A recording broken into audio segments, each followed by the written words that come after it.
गरिमा चौधरी।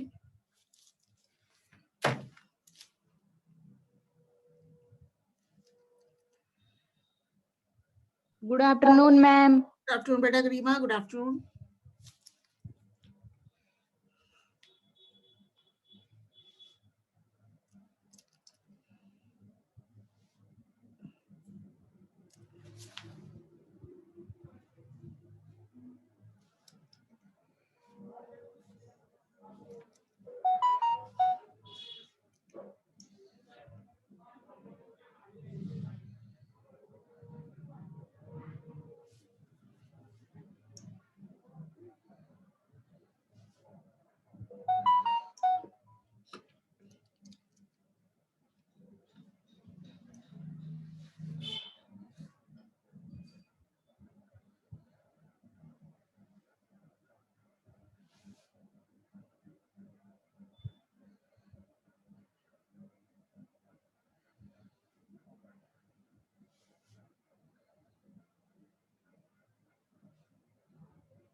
गरिमा बेटा मंडे को भी है क्या आपकी क्लास मेरे साथ?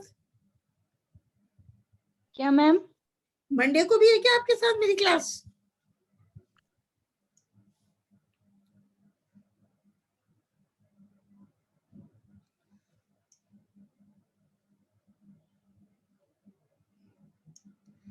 हाँ बेटा मंडे को भी है।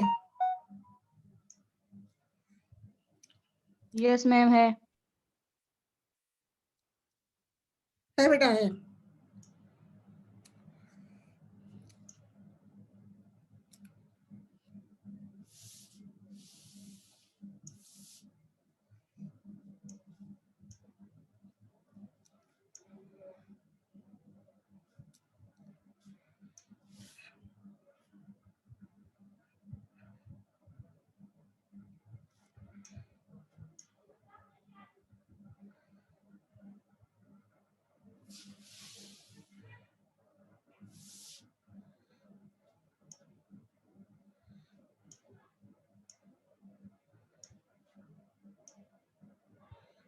अंजू शर्मा भी आ गई। गरिमा चौधरी, अंजू शर्मा।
अलकी बेटा आज आपकी क्लास नहीं है। फर्स्ट ईयर वालों की थ्योरी, ये सेकेंड ईयर की चल रही है बेटा। आप छोड़ सकते हो अंजलि चलवानिया, है ना बेटा? सेकेंड ईयर की है बेटा। आज आपके साथ ये थ्योरी की प्रैक्टिकल हुई क्या अपना?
देख लेते हैं 433 हुए, 435 तक देख लेते हैं, फिर अपन करेंगे आज PCR polymerase Yes, chain ma'am. Reaction, इसकी विधि करेंगे ना बेटा। पीसीआर की प्रोसीजर, पीसीआर की विधि, पिंक सी।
अच्छा, मैं आपके साथ बात करने जा रही हूँ आज पीसीआर की पॉलीमरेज चेन रिएक्शन की बात करेंगे आपसे।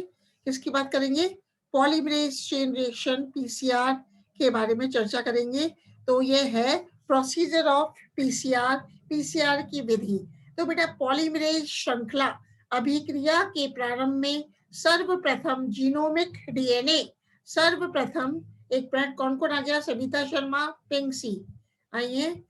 पॉलीमरेज श्रृंखला अभिक्रिया के प्रारंभ में सर्वप्रथम जीनोमिक डीएनए जिसके खंड की प्रतिलिपियां प्राप्त करनी होती हैं, उसे दो अतिरिक्त ओलिगोन्यूक्लियोटाइड प्रारंभक अणुओं प्राइमर्स, चारों प्रकार के डीऑक्सीराइबोन्यूक्लियोसाइड ट्राइफॉस्फेट्स तथा डीएनए पॉलीमरेज के साथ मिलाकर अभिक्रियन मिश्रण तैयार किया जाता है।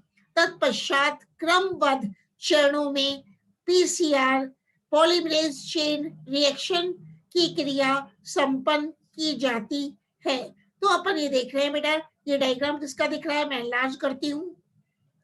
देखो ये डायग्राम है कि पीसीआर विधि के विभिन्न स्टेप्स का आरेखीय प्रदर्शन है, जिसमें डीएनए खंड प्रवर्धन, के लिए उपयोग में लिए जाने वाले प्रारंभिक इस खंड के 3' छोड़ के, 3 प्राइम छोड़ के संपूरक होते हैं। तो फर्स्ट ऑफ ऑल मैं कौन से स्टेप की बात कर रही हूँ बेटा? पीसीआर में फर्स्ट स्टेप, पहला चरण। तो इस चरण में अभिक्रिया मिश्रण को 90 से 98 डिग्री सेंटीग्रेड ताप पर गर्म किया जाता है, जिससे डीएनए का विकृतीकरण, डीनेचुरेशन हो जाता है। इसके परिणाम स्वरूप डीएनए के दोनों रज्जुक पृथक हो जाते हैं तथा डीएनए संश्लेषण के लिए टेम्पलेट के रूप में कार्य करते हैं। तो पीसीआर का जो फर्स्ट स्टेप है उसमें क्या करते हैं? इस चरण में अभिक्रिया मिश्रण को 90 से 98 डिग्री सेंटीग्रेड ताप पर गर्म किया जाता है, जिससे डीएनए का डीनेचुरेशन हो जाता है, जिसके परिणाम स्वरूप डीएनए के दोनों रज्जुक स्ट्रैंड्स पृथक हो जाते हैं तथा डीएनए संश्लेषण हेतु टेम्पलेट के रूप में कार्य करते हैं। तो आप चित्र में क्या देख रहे हो बेटा? ये है सैंपल ऑफ डीएनए है, जो कि डबल हेलिक्स डीएनए है। इसका जब डीनेचुरेशन करते हैं, डीनेचुरेशन किस तापमान पे करते हैं? 92 98 डिग्री सेंटीग्रेड पर, तो अपन को सिंगल स्ट्रैंडेड डीएनए प्राप्त होते हैं। तो दूसरा स्टेप क्या है? अब सेकेंड स्टेप है, अब इस मिश्रण को 40 से 60 डिग्री सेंटीग्रेड ताप तक ठंडा किया जाता है, जिससे दोनों प्राइमर्स इच्छित डीएनए टेम्पलेट के 3' प्राइम छोर पर उपस्थित संपूरक क्षारक अणुक्रमों से जुड़ जाते हैं और यह क्रिया एनीलिंग कहलाती है। तो आप देख रहे हो एनीलिंग जब करते हैं बेटा, तो एनीलिंग में कौन सा टेम्परेचर यूज करते हैं अपन? मतलब ये सिंगल स्ट्रैंडेड डीएनए आ गए। अब इस मिश्रण को 40 से 60 डिग्री सेंटीग्रेड ताप तक ठंडा किया जाता है, जिससे दोनों प्राइमर्स, ये देखो प्राइमर 1 और प्राइमर 2, जिससे दोनों प्राइमर्स इच्छित डीएनए टेम्पलेट के 3' छोर पर उपस्थित संपूरक क्षारक अनुक्रमों से जुड़ जाते हैं और यह क्रिया बेटा एनीलिंग कहलाती है। अब बात करते हैं पीसीआर में थर्ड स्टेप, तीसरा चरण। तो इस चरण में तापक्रम टेम्परेचर लगभग 40 से 60 डिग्री सेंटीग्रेड तक स्थिर किया जाता है, जिससे डीएनए पॉलीमरेज प्रारंभक के 3' सिरे को उपयोग में लेकर संपूरक श्रृंखला का निर्माण करता है। यह अभिक्रिया पूर्ण रूप से जीवित कोशिका में होने वाली डीएनए रेप्लिकेशन, डीएनए प्रतिकृतिकरण क्रिया के समान ही होती है। संश्लेषित होने वाली संपूरक श्रृंखला जीवित कोशिका में डीएनए द्विकुंडलन के पृथक होने के बाद बनने वाली लीडिंग श्रृंखला के समान ही होती है।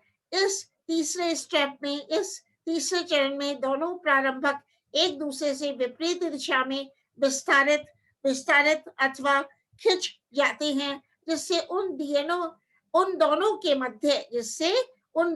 मध्य उपस्थित डीएनए खंड का अनुकृतिकरण कर लिया जाता है।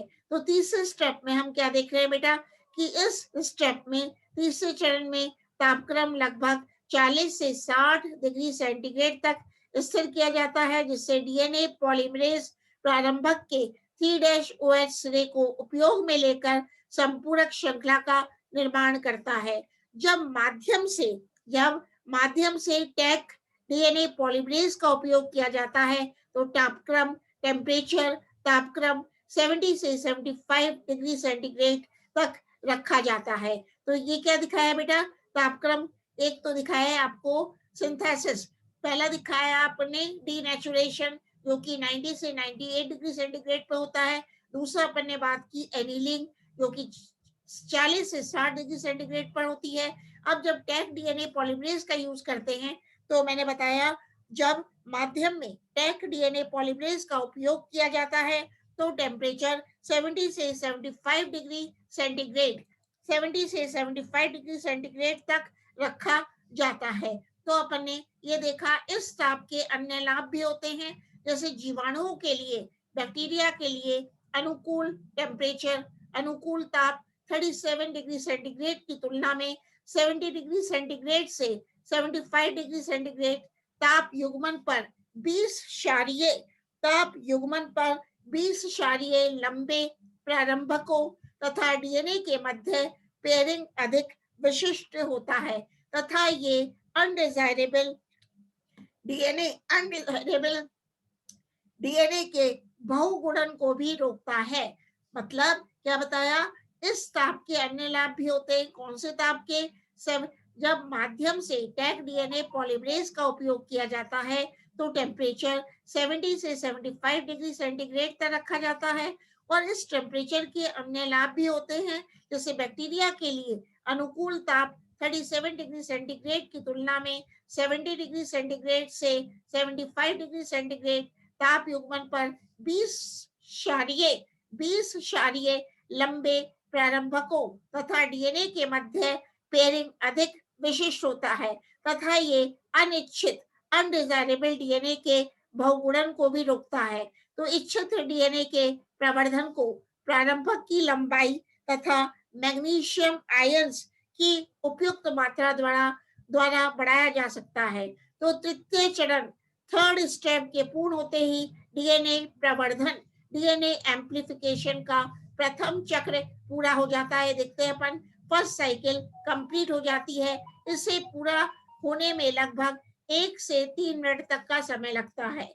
मतलब अब अपन बात करते हैं पीसीआर के फोर्थ स्टेप के बारे में, चौथे चरण के बारे में। तो डीएनए प्रवर्धन का दूसरा चक्र डीएनए विकृतीकरण से प्रारंभ होता है, जिसमें नव संश्लेषित डीएनए श्रृंखला पुरानी डीएनए श्रृंखला से पृथक हो जाती है तथा डीएनए एनिलीन एनिलीन के समय शीतल तथा डीएनए एनिलन शीतन के समय प्रारंभक नई एवं पुरानी दोनों श्रृंखलाओं से क्षार युग्म बनाता है।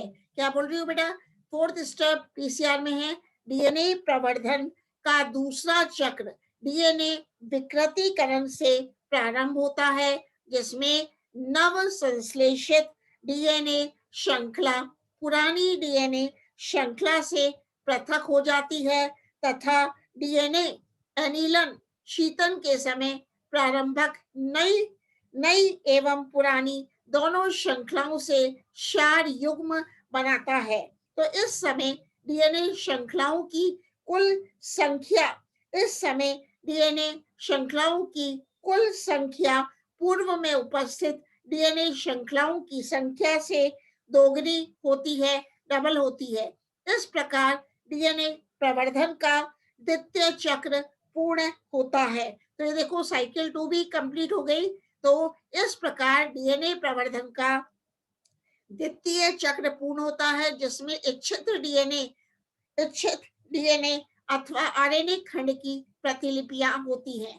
तो इससे यह स्पष्ट होता है कि प्रत्येक चक्र में, प्रत्येक साइकिल में नई व पुरानी दोनों श्रृंखलाएं प्रारंभक से जुड़ती हैं तथा डीएनए संश्लेषण हेतु टेम्पलेट के रूप में कार्य करके पूर्व में उपस्थित डीएनए प्रतिलिपियों की संख्या को दोगुनी करती है। इन चक्रों की संख्या 60 तक हो सकती है, किंतु 20 से 30 चक्र उपयुक्त संख्या होती है। तो इस संपूर्ण प्रक्रिया हेतु उपयोग में ली जाने वाली स्वचालित पीसीआर मशीनें थर्मल साइक्लर्स कहलाती हैं। मतलब पीसीआर मशीन को क्या कहते हैं बेटा? थर्मल साइक्लर्स कहलाते हैं। अब पीसीआर की विविधताएं पढ़ेंगे अपन। Variations of PCR polymerase chain reaction कितने प्रकार के होते हैं ये देखेंगे। पीसीआर पॉलीमरेज चेन रिएक्शन कितने प्रकार के होते हैं। तो एक स्लाइड और शेयर कर देती हूँ अभी आपके साथ, ठीक है। तो पीसीआर टेक्निक को विभिन्न उद्देश्यों की पूर्ति तथा विभिन्न अनुप्रयोगों के लिए रूपांतरित किया गया है, जिन्हें पीसीआर की विविधताएं वेरिएशंस ऑफ पीसीआर कहते हैं। उनमें से कुछ महत्वपूर्ण विविधताएं निम्न अनुसार हैं। पहले अपन बात करते हैं इनवर्स पीसीआर, प्रतिलोमी पीसीआर। ये क्या होता है? इस प्रकार की पीसीआर तकनीक का उपयोग डीएनए अणु के दोनों सिरों पर उपस्थित ज्ञात क्षारीय अनुक्रमों को प्रवर्धित करने के लिए किया जाता है।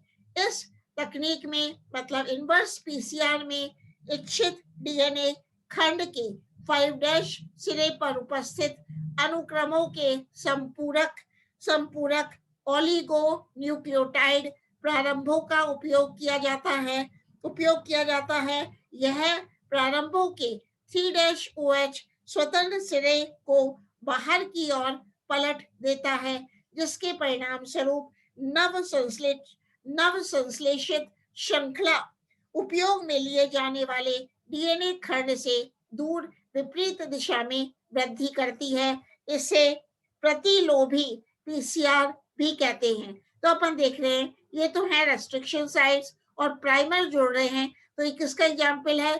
प्रतिलोमी पीसीआर का दिखा रहे हैं। Use of border sequences of a gene to amplify its flanking regulatory sequences.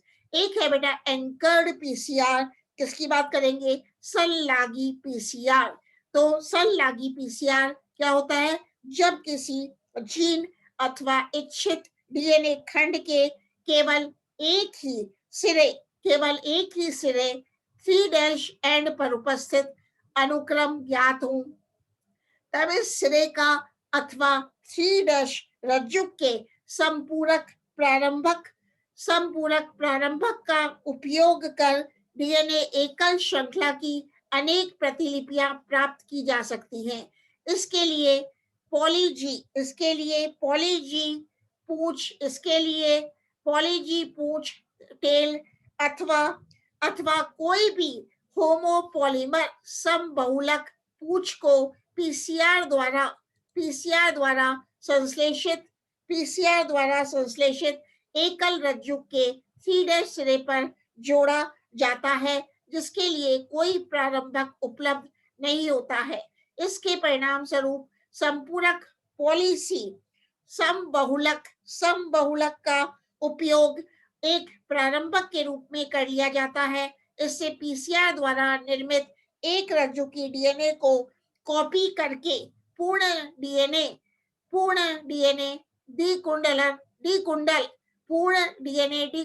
DNA duplex प्राप्त किए जाते हैं।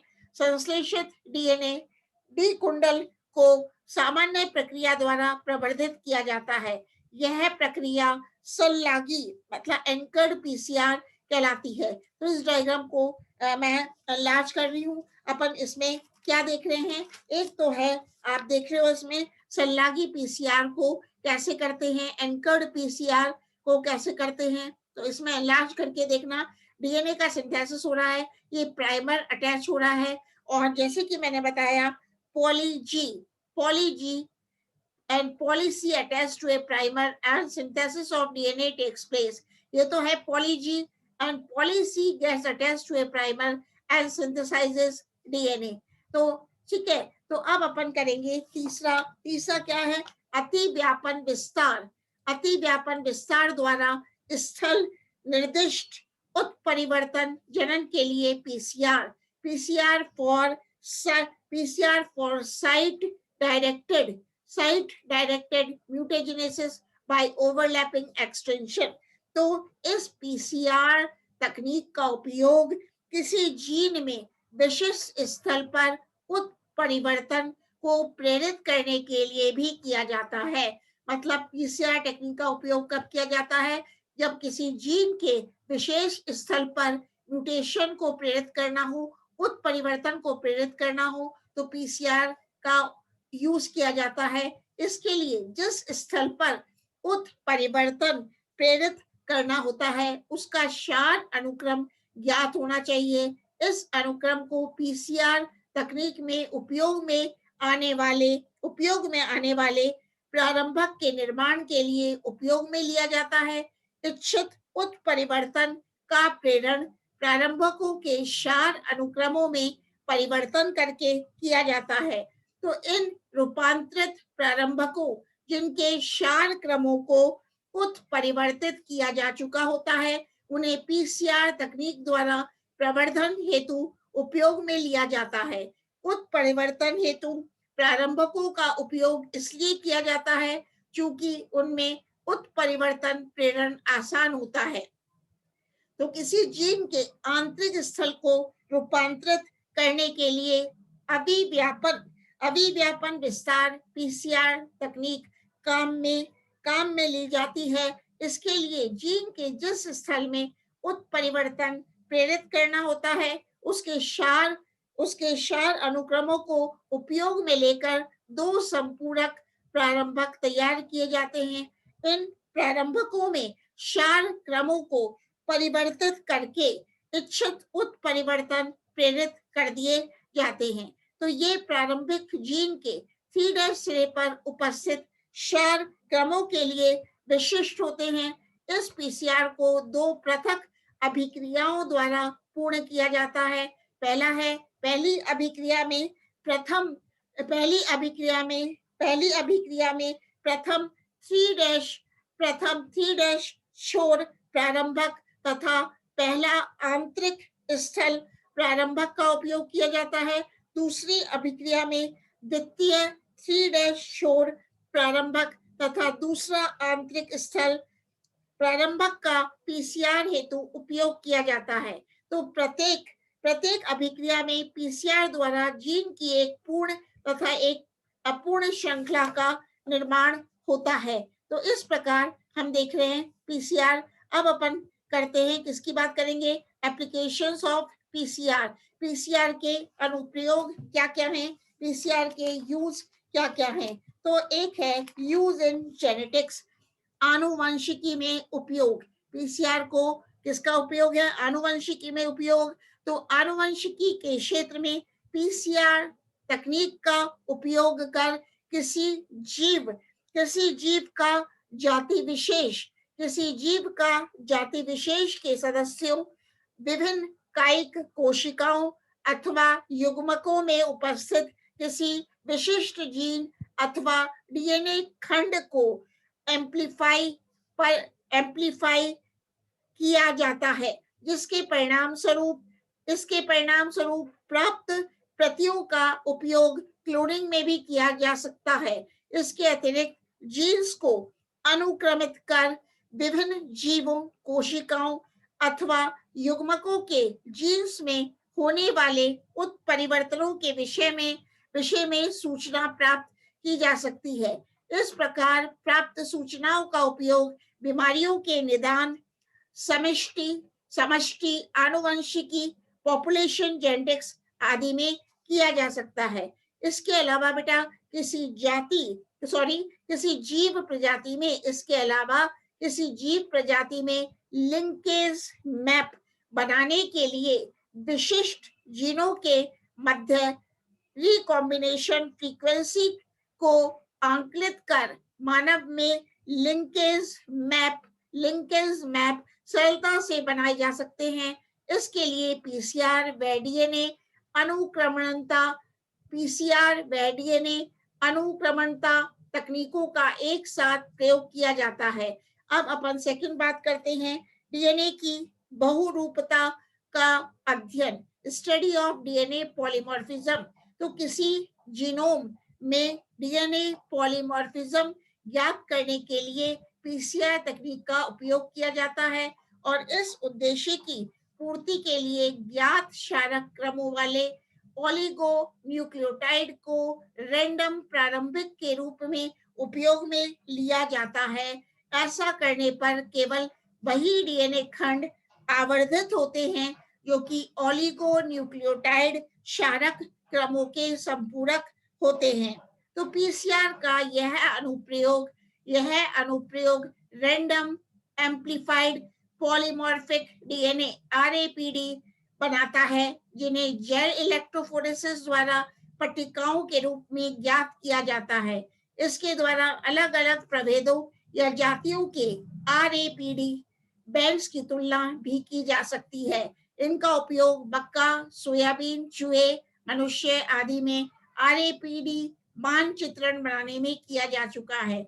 अब अपन बात करते हैं ट्रांसजीन की उपस्थिति का निर्धारण, confirming the presence of transferred gene.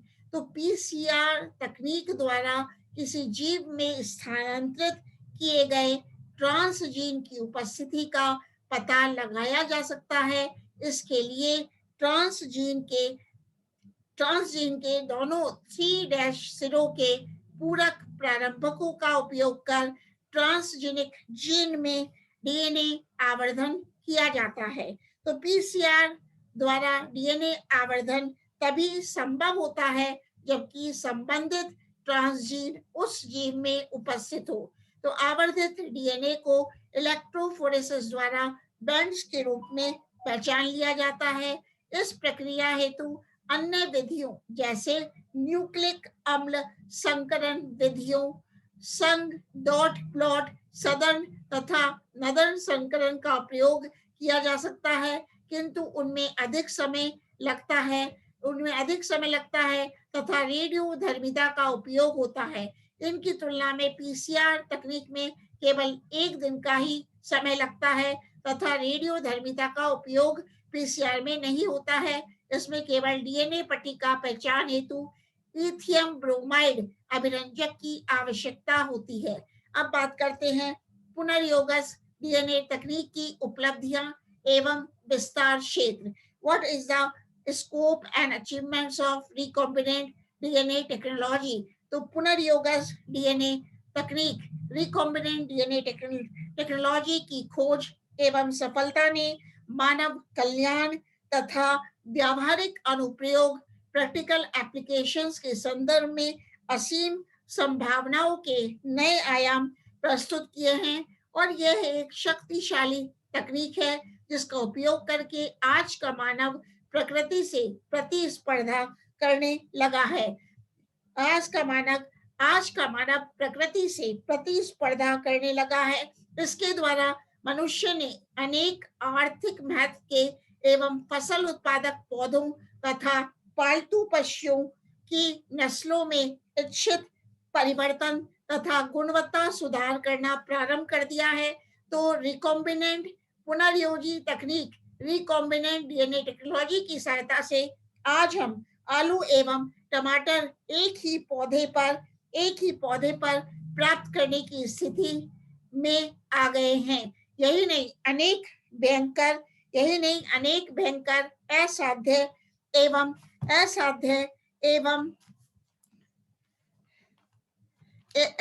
असाध्य एवं मानक रोगों से हमेशा के लिए छुटकारा पाने के लिए पुनर्योजी तकनीक का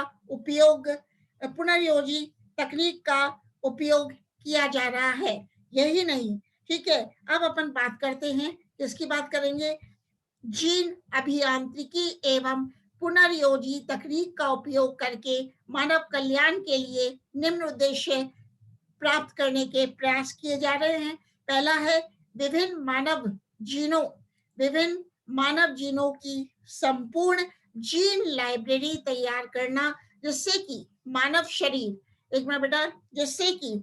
शरीर में उपस्थित हानिकारक एवं अनुपयोगी जीनों को उपयोगी एवं लाभदायक जीनों के द्वारा प्रतिस्थापित किया जा सके। दूसरा है विभिन्न प्रकार के रासायनिक उर्वरकों, केमिकल फर्टिलाइजर्स की सहायता से मृदा की उर्वरता को बढ़ाना। इसके लिए नाइट्रोजन स्थिरीकृत करने वाले जीवाणुओं, नाइट्रीफाइंग बैक्टीरिया के अति उपयोगी निफ जीनों, नाइट्रोजन फिक्सिंग जीन्स को अन्य प्रकार के जीवाणुओं में स्थापित करने के प्रयास किए जा रहे हैं। तीसरा है मनुष्य में होने वाले अनेक हेरिडिटरी डिजीजेस जैसे कि डायबिटीज एवं हीमोफीलिया का समूल नाश करने का प्रयास पुनर्योजी तकनीक के उपयोग से किया जा रहा है। नेक्स्ट है मनुष्य में कैंसर रोग उत्पन्न करने के लिए उत्तरदायी ऑन्कोजीन्स को सामान्य जीनों द्वारा प्रतिस्थापित कर इस रोग से छुटकारा पाने के उपाय किए जा रहे हैं। नेक्स्ट है बेटा जीन अभियांत्रिकी एवं पुनर्योजी रिकॉम्बिनेंट डीएनए टेक्नोलॉजी के क्षेत्र में किए गए गहन अध्ययन एवं अनुसंधान कार्यों के परिणाम स्वरूप कुछ सफलताएं अभी तक प्राप्त कर ली गई हैं। पहले है बेटा जीन अभियांत्रिकी की सहायता से अनेक प्रोकैरियोटिक एवं यूकैरियोटिक जीन्स की संरचना एवं कार्यों की जानकारी प्राप्त कर ली गई है। इसी क्रम में रेस्ट्रिक्शन एंजाइम्स एवं प्लाज्मिड्स की सहायता से मनुष्य के इंसुलिन जीन को क्लोन करने में सफलता मिली है। विवो बेटा फर्स्ट ईयर में हो, सेकेंड ईयर में हूँ, विवो 1820 इस सेकेंड ईयर चल रही है बेटा।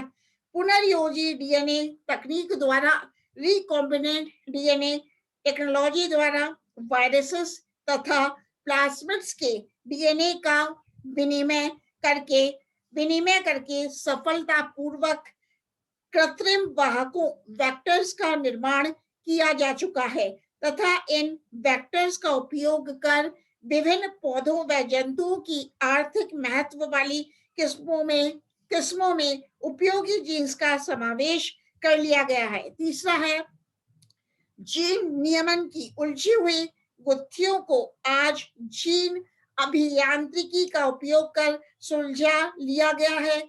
इस परिप्रेक्ष्य में दो प्रकार के रेगुलेटरी जीन्स की खोज की गई है, जिनको ऑपरेटर एवं प्रमोटर जीन्स कहा जाता है। तो विश्व के विभिन्न महानगरों की गंभीर मानव समस्याओं जैसे सीवेज डिस्पोजल, वाहित मल का निष्पादन, प्रदूषण नियंत्रण, पॉल्यूशन कंट्रोल तथा अनेक घातक महामारी रोगों पर नियंत्रण का कार्य जेनेटिक इंजीनियरिंग क्षेत्र के विभिन्न अनुसंधान कार्यों के माध्यम से कर लेने में सफलता प्राप्त कर ली गई है। नेक्स्ट है फर्मेंटेड फूड, किण्वन खाद्य पदार्थ। तो उच्च गुणवत्ता के फर्मेंटेड फूड, किण्वन पदार्थों के उत्पादन के लिए पुनर्योजित डीएनए तकनीक, रिकॉम्बिनेंट डीएनए टेक्नोलॉजी का प्रयोग अति कारगर सिद्ध हुआ है। उच्च स्तर पर किण्वन पदार्थों की प्राप्ति के लिए जीवाणुओं के नवीन प्रभेद खोजे जा रहे हैं। अधिक समय तक क्रियाशील बने रहने के लिए प्रभेदों में आवश्यक सुधार कर इनकी क्रियाशीलता में भी वृद्धि की जा रही है। नेक्स्ट है हॉर्मोन्स। तो रिकॉम्बिनेंट डीएनए टेक्निक के अंतर्गत डीएनए क्लोनिंग विधि के द्वारा अनेक हार्मोन्स का उत्पादन किया जाता है और इस प्रोसेस में जीवाणु कोशिका में नियत जीन को रोपित किया जाता है तथा साथ ही इस पैसेंजर के पोषक जीवाणु में प्रजनन एवं वृद्धि कराई जाती है। मतलब इस प्रक्रिया में जीवाणु कोशिका में बैक्टीरियल सेल में नियत जीन को रोपित किया जाता है तथा साथ ही इस पैसेंजर के पोषक जीवाणु में प्रजनन एवं वृद्धि कराई जाती है। आज जेनेटिक इंजीनियर्स ने सामान्य डीएनए से पुनर्योजित डीएनए प्राप्त करने में सफलता प्राप्त कर ली है। तो ईयर 1982 में डीएनए इस तकनीक का मतलब रिकॉम्बिनेंट डीएनए का उपयोग कर वैज्ञानिकों ने मानव वृद्धि इंसुलिन का निर्माण संभव कर दिखाया।